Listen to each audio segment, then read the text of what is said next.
नमस्कार। आज सुनिए मुंशी प्रेमचंद की लिखी कहानी कर्मों का फल। मुझे हमेशा आदमियों को परखने की सनक रही है और अनुभव के आधार पर कह सकता हूँ कि यह अध्ययन जितना मनोरंजक, शिक्षाप्रद और उद्घाटनों से भरा हुआ है, उतना शायद और कोई अध्ययन ना होगा। लेकिन अपने दोस्तों लाला सैयद याला से बहुत अरसे तक दोस्ती और बेतुकुल्लफी के संबंध रहने पर भी मुझे उनकी था न मिली। मुझे ऐसे दुर्बल शरीर में ज्ञानियों की सी शांति और संतोष देखकर आश्चर्य होता था, जो एक नाजुक पौधे की तरह मुसीबतों की झोंके में भी आचर और अटल रहता था। जो वह बहुत ही मामूली दर्जे का आदमी था, जिसमें मानव कमजोरियों की कमी न थी। वह वादे बहुत करता था, लेकिन उन्हें पूरा करने की जरूरत नहीं समझता था। यह मिथ्याभाषी न हो, लेकिन सच्चा भी न था। बेमुरौवत न हो, लेकिन उसकी मुरौवली छिपी न थी। उसे अपने कर्तव्य पर पाबंद रखने के लिए दबाव और निगरानी की जरूरत थी। किफायत शारी के उसूलों से बेखबर, मेहनत से जी चुराने वाला, उसूलों पर कमजोर और एक ढीला ढाला मामूली आदमी था। लेकिन जब कोई मुसीबत से पड़ा पड़ती तो उसके दिल में साहस और दृढ़ता की वह जबरदस्त ताकत पैदा हो जाती थी, जिसे शहीदों के गुण कह सकते थे। उसके पास ना थी दौलत, ना धार्मिक विश्वास, जो ईश्वर पर भरोसा करने और उसकी इच्छाइयों के आगे सिर झुका देने का स्रोत है। एक छोटी सी कपड़ों की दुकान के सिवाय कोई जीविका न थी। ऐसी हालातों में उसकी हिम्मत और दृढ़ता का सोता कहाँ छिपा हुआ था, वहां तक मेरी अन्वेषण दृष्टि नहीं पहुंचती थी। बाप के मरते ही मुसीबतों ने उस पर छाया मारा और कुछ थोड़ा सा कर्ज विरासत में मिला, जिसे बराबर पढ़ते रहने की आश्चर्यजनक शक्ति छिपी हुई थी। बेचारे ने अभी बरसी से छुटकारा नहीं पाया था कि महाजन ने नालिश की और अदालत की तिलस्मी अहाते में पहुंचते ही छोटी सी हस्ती इस तरफ फूली जिस तरह मशक फैलती है। डिग्री हुई, जो कुछ जमा था बर्तन भांडे हांडी तवा उसके गहरे पेट में समा गई। मकान भी ना बचा। बेचारे मुसीबतों के मारे साई दलाल का अब कहीं ठिकाना ना था। कौड़ी कौड़ी के मोहताज, ना कहीं घर ना बार। कई कई दिन फाके के गुजर जाते। अभी तो खैर उन्हें जरा भी फिक्र ना थी, लेकिन बीवी थी, 2 बच्चे थे। उनके लिए कोई ना कोई फिक्र करनी ही पड़ती थी। कुनबे का साथ और बेसरो समानी बड़ा दर्दनाक दृश्य था। शहर के बाहर एक पेड़ की छांव में यह आदमी अपनी मुसीबत के दिन काट रहा था। सारे दिन बाजारों की खाक छानता। मैंने एक बार भी उस रेलवे स्टेशन पर देखा। उसके सिर पर एक भारी बोझ था। उसका नाजुक सुख सुविधा में पला हुआ शरीर पसीना पसीना हो रहा था। पैर मुश्किल से उठते, दम फूलता रहा, लेकिन चेहरे से मर्दाना हिम्मत और मजबूत इरादे की रोशनी टपकती थी। चेहरे से पूर्ण संतोष झलक रहा था। उसके चेहरे पर ऐसा इत्मीनान था जैसे यही उसका बाप दादों का पेशा है। मैं हैरत से उसका मुंह ताकता रह गया। दुख में हमदर्दी दिखलाने की हिम्मत न हुई। कई महीने तक यही कैफियत रही। आखिरकार उसकी हिम्मत और सहन शक्ति उसे इस कठिन दुर्गम घाटी से बाहर निकल लाई। थोड़े ही दिनों बाद मुसीबतों ने फिर उस पर हमला किया। ईश्वर ऐसे दिन दुश्मन को बिना दिखलाए। मैं 1 महीने के लिए बंबई चला गया था। वहां से लौटते उससे मिलने गया। वह दृश्य याद करके आज भी रोंगटे खड़े हो जाते हैं और दिल डर से कांप उठता है। सुबह का वक्त था। मैंने दरवाजे पर आवाज दी और हमेशा की तरह बेतकल्लुफ अंदर चला गया, मगर वहां साई दलाल का वह हंसमुख चेहरा, जिस पर मर्दाना हिम्मत की ताजगी झलकती थी, नजर न आया। मैं 1 महीने के बाद उसके घर जाऊं और वह आंखों से रोते लेकिन होठों से हंसते दौड़कर मेरे गले से लिपट जाए। जरूर कोई आफत है। उसकी बीवी सिर झुकाए आई और मुझे मेरे कमरे में ले गई। मेरा दिल बैठ गया। साई दलाल एक चारपाई पर मैले कुचले कपड़े लपेटे, आंखें बंद किए, बड़ा दर्द से करार रहा था। जिस्म और बिछौने पर मक्खियों के गुच्छे बैठे हुए थे। आहत पाते ही उसने मेरी तरफ देखा। मेरे जिगर के टुकड़े हो गए, हड्डियों का ढांचा रह गया। दुर्बलता की इससे ज्यादा सच्ची और करुणा तस्वीर नहीं हो सकती थी। उसकी बीवी ने मेरी तरफ निराशा भरी आंखों से देखा। मेरे आंसू आ गए। उस सिमटे हुए ढांचे में बीमार को वो मुश्किल से जगह मिलती होगी। जिंदगी का क्या जिक्र। आखिर मैंने धीरे पुकारा। आवाज सुनते ही वह बड़ी बड़ी आंखें खुल गई, लेकिन उसमें पीड़ा और शोक के आंसू न थे। संतोष और ईश्वर पर भरोसे की रोशनी थी। और वह पीला चेहरा, वह गंभीर संतोष का मौन चित्र, वह संतोष में संकल्प की सजीव स्मृति। उसके पीलेपन में मर्दाना हिम्मत की लाली छपकती थी। मैं उसकी सूरत देखकर घबरा गया। क्या बूझते हुए चिराग की आखिरी झलक तो नहीं थी। मेरी सहमी हुई सूरत देखकर वह मुस्कुराया और बहुत धीमी आवाज से बोला, तुम ऐसे उदास क्यों हो? यह सब मेरे ही कर्मों का फल है। मगर कुछ अजब बदकिस्मत आदमी था। मुसीबतों को उससे कुछ खास मोहब्बत थी। किसे उम्मीद थी वह उस प्राण घातक रोग से मुक्त पाएगा। डॉक्टरों ने भी जवाब दे दिया। मौत के मुंह से निकल आया। अगर भविष्य का जरा भी ज्ञान होता तो सबसे पहले मैं उसे जहर दे देता। उस शोकपूर्ण घटना को याद करके कलेजा मुंह को आता है। धिक्कार है इस जिंदगी पर।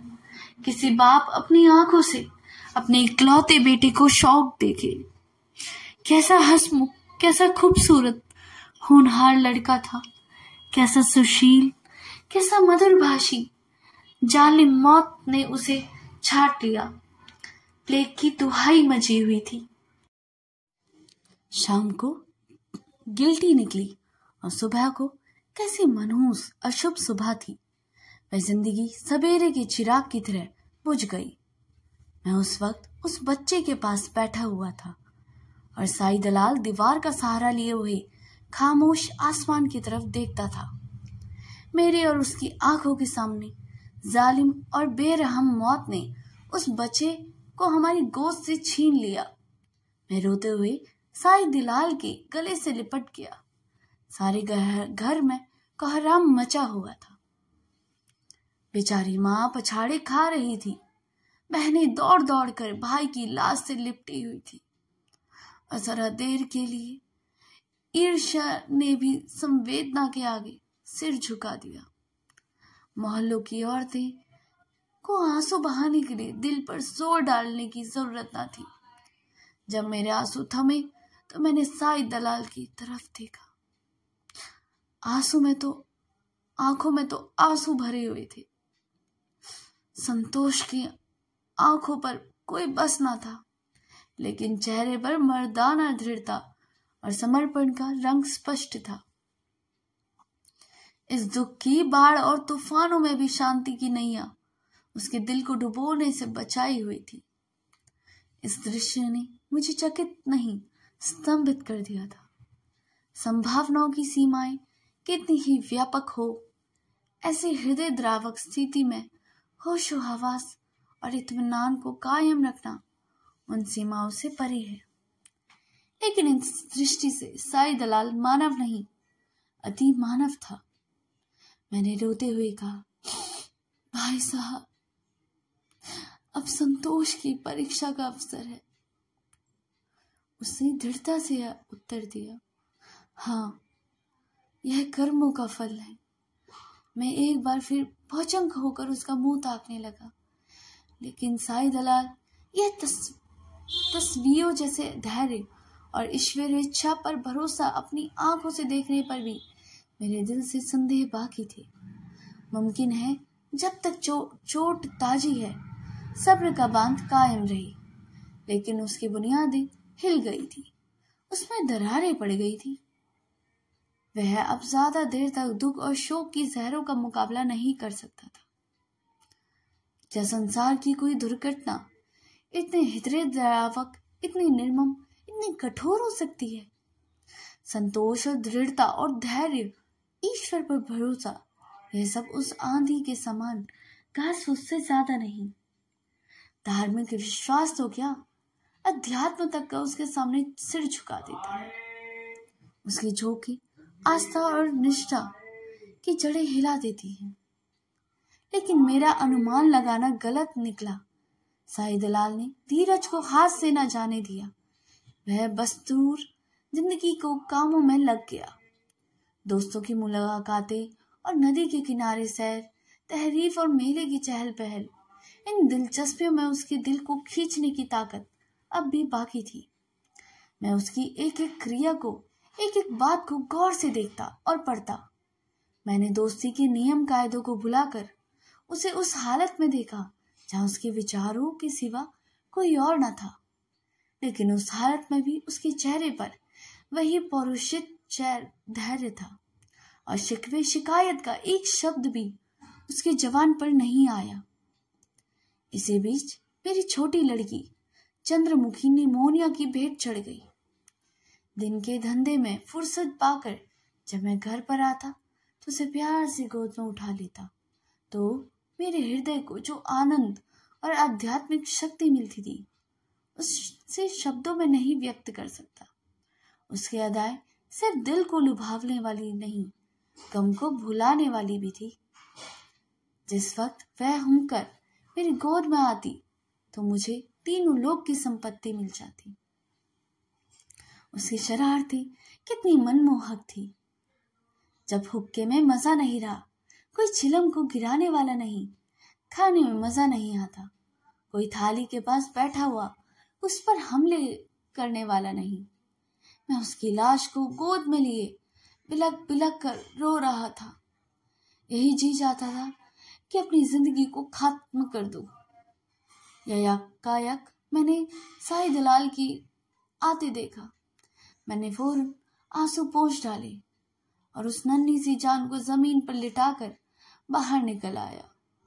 उस धैर्य और संतोष के देवता ने मेरी तरफ संवेदनशील की आंखों से देखा और मेरे गले से लिपट कर रोने लगा। मैंने कभी उसे इस तरह चीखे मार कर रोते हुए नहीं देखा। रोते रोते उसी हिचकियां बंध गई, बेचैन से बेसुध और बेहार हो गया। यह वही आदमी है जिसका इकलौता बेटा मरा और माथे पर बल नहीं आया। यह काया पलट क्यों? इस शोक पूर्ण घटना के कई दिन बाद, जबकि दुखी दिल संभलने लगा, जब हम रोज नदी की सैर को गए। शाम का वक्त था। नदी कहीं सुनहरी, कहीं नीली, कहीं काली, किसी थके हुए मुसाफिर की तरह धीरे धीरे बह रही थी। हम दूर जाकर एक टीले पर बैठ गए, लेकिन बातचीत करने को जी ना चाहता। नदी के मौन प्रवाह को हमको भी अपने विचारों में डुबो दिया। नदी की लहरें विचारों की लहरों को पैदा कर देती हैं। मुझे ऐसा मालूम हुआ कि प्यारी चंद्रमुखी लहरों की गोद में बैठी मुस्कुरा रही है। मैं चौंक पड़ा और अपने आंसू को छिपाने के लिए नदी में मुंह धोने लगा। साईं दलाल ने कहा, भाई साहब, दिल को मजबूत करो, इस तरह कूड़ोगे तो जरूर बीमार हो जाओगे। मैंने जवाब दिया, ईश्वर ने जितना संयम तुम्हें दिया है उसमें से थोड़ा मुझे भी दे दो। मेरे दिल में इतनी ताकत कहाँ। शाही दलाल मुस्कुराकर मेरी तरफ देखने लगे। मैंने उसी सिलसिले में कहा, किताबों में तो दृढ़ता और संतोष की बहुत सी कहानियां पढ़ी हैं, मगर सच मानो कि तुम जैसे दृढ़ कठिनाइयों में सीधा खड़ा रहने वाला आदमी आज तक मेरी नजर में नहीं गुजरा। तुम जानते हो कि मुझे मानव स्वभाव के अध्ययन का हमेशा से शौक है, लेकिन मेरे अनुभव तुम अपनी तरह अकेले आदमी हो। मैं यह ना मानूंगा कि तुम्हारे दिल में दर्द और घुलावट नहीं है। उसे मैं अपनी आंखों से देख चुका हूँ। फिर इस ज्ञानियों जैसे संतोष और शांति का रहस्य तुमने कहाँ छिपा रखा है? तुम्हें इस समय यह रहस्य मुझसे कहना पड़ेगा। शाही दलाल कुछ सोच विचार में पड़ गया और जमीन की तरफ ताकने लगा। यह कोई रहस्य नहीं, मेरे ही कर्मों का फल है। यह वाक्य मैंने चौथी बार अपनी जुबान से सुना और बोला, जिन कर्मों का फल ऐसी शक्तिदायक है, उस कर्मों की भी मुझे भी कुछ दीक्षा दो। मैं ऐसे फल से क्यों वंचित रहूं? शाही दलाल ने व्यथापूर्ण स्वर में कहा, ईश्वर न करे कि तुम ऐसे कर्म करो और तुम्हारी जिंदगी पर काला दाग लगे। मैंने जो कुछ किया वह मुझे ऐसा लज्जाजनक और ऐसा घृणित मालूम होता है कि उसकी मुझे जो कुछ सजा मिले मैं उसी में खुशी के साथ झेलने को तैयार हूँ। मैंने एक ऐसे पवित्र खानदान को, जहाँ मेरा विश्वास और मेरी प्रतिष्ठा थी, अपनी वासनाओं की जिंदगी में लथेड़ा, और एक ऐसे पवित्र हृदय को जिसमें मोहब्बत का दर्द था, जो सौंदर्य वाटिका की एक ऐसी अनोखी नई खिलखिली हुई कली थी और सच्चाई थी। उस पवित्र हृदय में मैंने पाप और विश्वासघात का बीज हमेशा लिए बोया है। यह पाप जो मुझसे हुआ है और उसका पल्ला उन मुसीबतों से भी बहुत भारी है जो मेरे ऊपर अब तक पड़ी या आगे चलकर पड़ेगी। कोई सजा, कोई दुख, कोई क्षति उसका प्रायश्चित नहीं कर सकती। मैंने अपने सपने में भी ना सोचा था कि शाही दलाल अपने विश्वासों से इतना दृढ़ है। पाप हर आदमी से होते हैं। हमारा मानव जीवन पापों की एक लंबी सूची है। वह कौन सा दामन है जिस पर यह काले दाग ना हो? लेकिन कितने ऐसे आदमी हैं जो अपने कर्मों की सजाओं को इस तरह उदारतापूर्वक मुस्कुराते हुए झेलने को तैयार हैं। हम आग में कूदते हैं लेकिन जलने को तैयार नहीं होते। मैं शाही दलाल को हमेशा इज्जत की निगाह से देखता हूँ। इन बातों को सुनकर मेरी नजरों में उसकी इज्जत तिगुनी हो गई है। यह मामूली दुनियादार आदमी के सीने में एक फकीर का दिल छिपा हुआ है जिसमें ज्ञान की ज्योति चमकती थी। मैंने उसकी तरफ श्रद्धापूर्ण आंखों से देखा और उसको गले से लिपट कर बोला, शाही दलाल, अब तक मैं तुम्हें एक दृढ़ स्वभाव का आदमी समझता था, लेकिन आज मालूम हुआ कि तुम उन पवित्र आत्माओं में से हो जिसका अस्तित्व संसार के लिए वरदान है। तुम ईश्वर के सच्चे भक्त हो और मैं तुम्हारे पैरों पर सिर झुकाकर कहता हूँ। तो दोस्तों, यह कहानी यहीं पर समाप्त होती है। कर्मफल सिद्धांत का मतलब है कि हमारे कर्मों का ही हमें ही फल मिलता है, चाहे वो सुख हो या दुख। अच्छे कर्मों का अच्छा फल और बुरे कर्मों का बुरा फल मिलता है। जिसने जैसे कर्म संसार में किए हैं उन्हीं के अनुसार उसे अपने कर्मों का फल भी भोगना पड़ेगा। यही संसार का नियम है। इसलिए अच्छे कर्म करने तथा बुरे कर्म को करने से बचने की सलाह हमेशा दी जाती है। इस बात को आप इस छोटी सी कहानी से समझ सकते हैं। अगर आपको ये कहानी अच्छी लगी हो तो इसे लाइक, सब्सक्राइब और शेयर करना बिल्कुल ना भूलिएगा। मिलते हैं अगली कहानी में। तब तक के लिए धन्यवाद।